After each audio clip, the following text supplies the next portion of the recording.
করে ছেলেমেয়েরা বাবা কৌমেরা এ নবী পাকের দেওয়ানারা আমার রাসূলুল্লাহ রাসূলকেরা আল্লাহ নবীকে জেনেন, আল্লাহ নবীকে প্রিয় করেন, আল্লাহ নবীকে মুহাব্বত করেন। আল্লাহ নবীকে আল্লাহ পাক কি মাকাম দিয়েছিলেন, আল্লাহ নবীকে আল্লাহ পাক কি সম্মান করা দিয়েছে।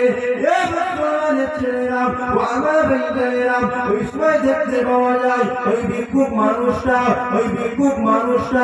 টুকটুক করে আবু জেহেল আবু লাহাবের কাছে চলে যায়। সে বলতে লেগেছে আজকে 3 দিন হচ্ছে আমার কিছু খাওয়া দাওয়া হয় না, অনাগারের মধ্যে দিন কাটাচ্ছি, কষ্টের মধ্যে দিন কাটাচ্ছি, আমাকে কিছু দাও, আমাকে কিছু সাহায্য করো। ওই সময় আবু জেহেলের তরফ থেকে আওয়াজ শোনাইতে দিল, আমরা তো তোকে কিছু দেব না, আমরা তো তোকে কিছু সাহায্য করবো না।